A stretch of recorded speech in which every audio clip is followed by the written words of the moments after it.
Hi there, this is David and welcome to New RPG News. We have a lot of stuff to talk about today, from some Like a Dragon Ishin to some Atelier, Dragon's Dogma, Level 5, even Xenogears and Suikoden news. Lots of stuff to talk about today, but first I want to talk about this huge box next to me. It's enormous, and if you follow me on Twitter, you know that I got this box the other day, and I'm like, what in the world is this?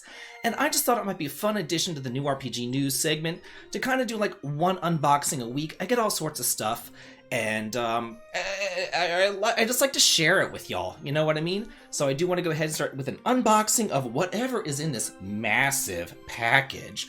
And also, if you're new here to the channel, please be sure to subscribe for some more news, top 10 lists, and reviews, and always hit that like button for the ratio. Now, let's unbox. Well, look at me, I'm high tech. I have two screens going here. So let's see what we got. This is from France, actually, so this is interesting. I don't know what I could possibly get from France, but we'll see. Oh my, look at this. This is insane. Holy mother of God. What in the world? Sierra Momor, right there. And it has this pin, this beautiful black pin, some stickers. Oh my gosh, this is gorgeous. This pin and stickers, like wow. But this, oh my, look at this thing. It's enormous. It's absolutely enormous. How am I going to get this thing out? Oh my gosh. Oh my gosh. How can I grab it? All right, there we go. It just pops right on out. Okay. So this is from Waven, which is for the PC and Mac, and this was sent to me to celebrate the release of Chapter 1, Sierra Momor, and the start of the Lance Dur season. And it's a collectible gift box, one of only 200 made, and oh my gosh, it's just like, look at this. Unreal. Unreal. Oh god. Oh, look at this. So this was number 160 out of 200. Oh gosh, what does this thing say? Oh, it says, he's guarded a treasure since the days of yore, Sierra Momor. Anyone who's disturbed him is no more, Sierra Momor. He'll chase you till you're on the floor, Sierra Momor. Your fear oozes out of every pore, it's Sierra Momor. Well, so there it is, the finished product. It took me 15 minutes to put him together. You didn't want to see me. I couldn't figure out the arm placement. It was kind of a mess. But I got him together with his arm and his sword and his flame. And I want to say thank you so much, Waven, for this. It is fantastic. It's beautiful. And if y'all like this, be sure to check out the game. Thank you so much. Man, that thing was just amazing. Now I'm just going to have to find a spot on my shelf back there for it. It's huge. Anyway, first story up. Like a Dragon Infinite Wealth details its battle system, job change system, character exclusive jobs, and new jobs, as well as the combat. That's really what I want to focus on here. The combat. There's a new live command RPG battle system. As you know, this starts Ichiban, which means that this is a turn-based Like a Dragon game, and I loved Yakuza Like a Dragon, and I cannot wait for this one. This is one of the most anticipated games of next year. So the first things first is that you can move your characters about the field now, just like you can do in Trails games.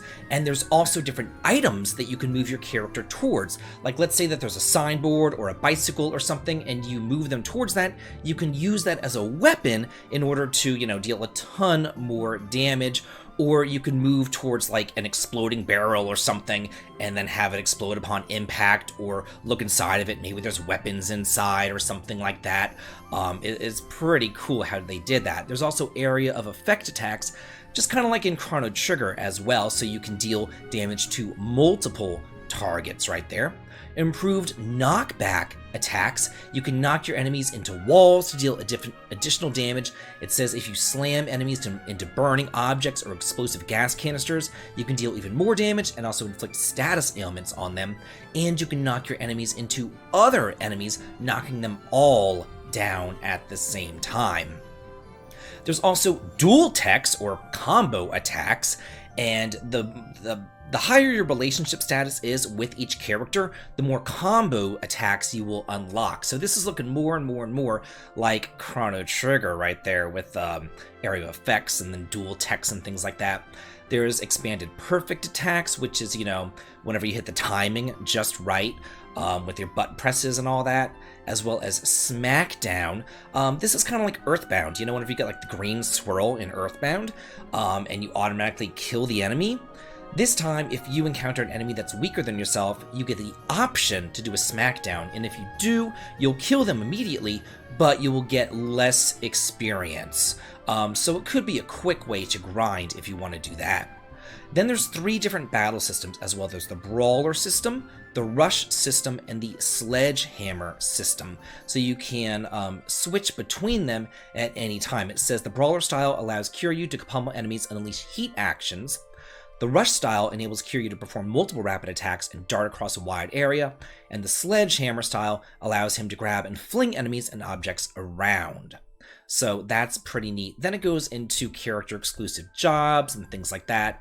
I don't want to get too in-depth on this. I just want to say that if you like Dragon Quest games, if you like Chrono Trigger, if you like the Trail series, if you like Final Fantasy, classic Final Fantasy, if you like job classes, do not sleep on this game. Do not sleep on the previous game in the series either, because this has quickly catapulted its way up towards one of my favorite series. Atelier, Res Luriana, Forgotten Alchemy, and the Polar Knight Liberator is coming west next year. This is a free-to-play Atelier game on mobile and PC, and it is currently available in Japan, but now we know that it is indeed coming out worldwide.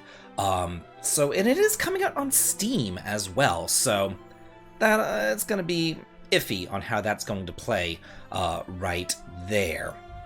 I just want to read a little overview of the game right here. It says, the story takes place in Lantarna, a kingdom that prospered from alchemy long ago. However, alchemy has now fallen into disuse and has been forgotten by the people. The main character, Resna, dreamed of spreading the forgotten alchemy to the world again. Her adventure begins as she sets out to World's End, where the source of the miracle is said to lie. And then it just goes on, it shares some various screenshots and things like that of it. And it does look beautiful and all that, but I also do want to hold my judgment on this one. Because it is a cell phone game, I'm already kind of like, on it, if you know what I mean. But again, I don't want to start shitting on a game that I haven't played either. This is just a super quick news story. Dragon's Dogma 2 is getting a showcase on November 28th. It's going to be 15 minutes of new information and gameplay reveals. It's going to be hosted by Capcom at 1 p.m. Pacific Time, 4 p.m. Eastern Standard Time. You can watch it on YouTube or Twitch, and this is coming out for the PlayStation 5, the Xbox, and the PC. We don't yet have a release date, and depending on what they show on this, I may or may not make a video for it as well. Level 5 is also hosting their own showcase. It's called Level 5 Vision 2023. This is going to be on November 29th, the day after the Dragon's Dogma 2 showcase. It's going to be at 21 Japan Standard Time. Don't ask me. I have no idea what time that is in West Coast or East Coast time. I'll have to look that up whenever the day comes. You'll be able to watch it over on YouTube with English subtitles as well. It says that the event is going to feature the latest information on their upcoming titles, including release dates. Nice! The featured titles include Inazuma 11 Victory Road, Deca Police, Fantasy Life, The Girl Who Steals Time, Megaton Musashi Wired, and Professor Layton and the New World of Steam. And of the two showcases, definitely looking forward to the Level 5 showcase. Arcadian Atlas is coming to the PS5, Xbox, PS4, and Switch on November 30th. This is currently available over on the PC, and I did make a review about it whenever this was first released back on July 27th. It's going to be $30 over on the consoles right now. This is a game in the same vein as something like Final Fantasy Tactics. Is it as good as Final Fantasy Tactics? No! Is it as bad as Fragrant Story? Also, no! Is it somewhere in between the two? Yeah, it's a decent strategy RPG. Is it going to revolutionize the genre or anything? No. Is it a fun game to play on a rainy weekend? yeah, it's actually pretty damn decent if I do say so myself. But yeah, if you want to check this out because you didn't get it on the PC, now you can. 2.5D turn-based RPG Tales of Three Kingdoms: The Mortal World has been announced for PC, due out in 2024. There isn't a trailer for it, so I'm showing a trailer for Wan Wan instead up above me. I feel like they're kind of similar, so whatever. Let's just go over the overview of the page, and I am going to show the screenshots at the bottom since there isn't a trailer and since I'm showing just a similar game. But I just thought it looked interesting, and the screenshots do look beautiful. It says, the game's story is set in the Three Kingdoms period. The game's protagonist is Du Fu, who has always tried to live a low-key life in the chaotic period. But one day, Du Fu begins to get involved in different events after meeting the princess from the Han Dynasty. During the game, players will face various challenges and situations. The choices the players make will lead them to different endings. The game's main combat feature is the combo. Players are able to link characters' different types of skills together in a single move to defeat enemies. In addition, collecting generals is also an important mechanic of the game. Players can recruit various heroes from the Three Kingdoms to form the best team.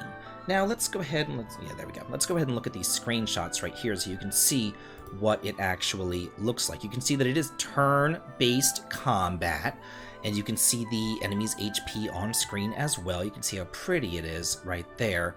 So yeah, this looks very nice. It gives me some Suikoden vibes right there. I am liking the looks of this one. Also Wandering Sword vibes too. We've been getting teased about this for quite a bit of time. Nippon Ichi has been teasing us. They showed us a picture of like this bar, you know, and drinks and people sitting around drinking. Then they showed us a picture which I said maybe it's like constellations, you know, see like the Taurus over there and the Cancer and the Sagittarius and the Gemini and all that. And I was speculating on what this is going to be, and we finally have an announcement. It is a roguelike strategy RPG called Bar Stella Abyss for the PS5, PS4, and Nintendo Switch. It's coming out February 29th, Leap Day, in Japan of next year. We do not have a Western release date as of right yet, but that's kind of nice to know exactly what this game is that they've been teasing us with for quite some time. Let's go ahead and read about it. It says, it's a roguelike strategy RPG in which you strengthen your party with the power of constellations while exploring a dungeon in another world that changes each time that you play. In addition to exploring the other world, the story will unravel as you share drinks with the peculiar patrons of the bar Stella Abyss. This is beautiful. That's really pretty. I don't like how it's a roguelike. That's not exactly my favorite genre of all time, but I have played roguelikes and I have enjoyed some that I've played, so I'm not going to write it off, you know, wholesale just because of that. So yeah, this looks very, very interesting, and I'll be sure to update y'all as we do get more information about it. Well, we're getting some PSP ports here that originally localized by Gaijinworks, but Gaijinworks is not handling this port, if you're wondering who they are. That's the new iteration of Working Designs led by Victor Ireland, who then left Working Designs and then went to Gaijinworks and then translated these shitty-ass games, and that I guess went bankrupt because, you know, between this and his Summonite translations, he wasn't exactly translating the best games ever. So I don't know what's going on there, no idea. I always liked Working Designs, but the Gaijinworks part of it, not so hot because the games sucked, but I still bought them to support Gaijinworks. Anyway, these two crappy dungeon crawlers are coming out as a 2-in-1 complete edition for the PS5, Switch, and PC. Don't say I didn't warn you, they are no good. Maybe they've put in quality of life upgrades ever since, but gosh, they sucked back on the PSP, especially the first one. The first one was, ooh, dumpster fire. The second one wasn't as bad as the first one, but if you are a fan of old school first-person dungeon crawling, you create your own party, you know, that sort of thing, and then go out and explore, then you might like this. Hey, it looks as though there's a physical edition of Apollo Justice Ace Attorney Trilogy coming. This was spotted on Amazon Canada with a physical edition penciled in as a January 25th release date. We do not know if it's going to be released in Europe or Oceania or anything else like that, but we do know that this is getting a North American physical release.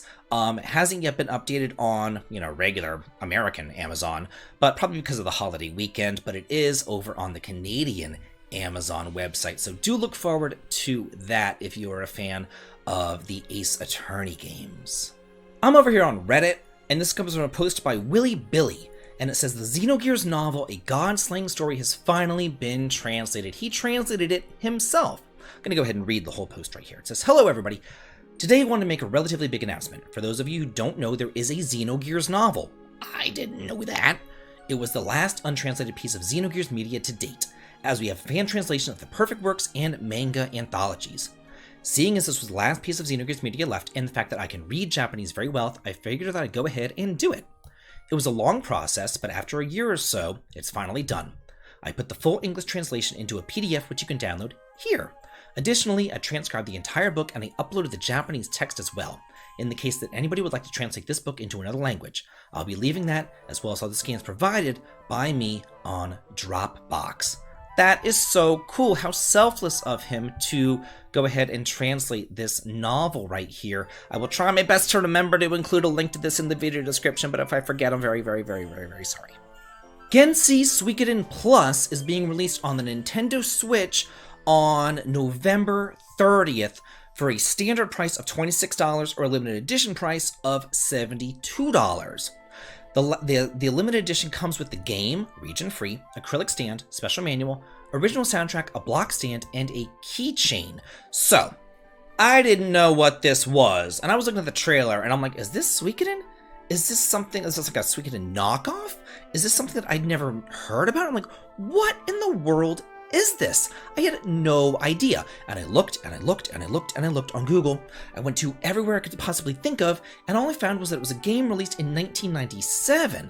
So then, the one place where I was able to actually find information about it is on an eBay listing, where the item description from the seller goes into what this game actually is. This is not a Suikoden game as we know it.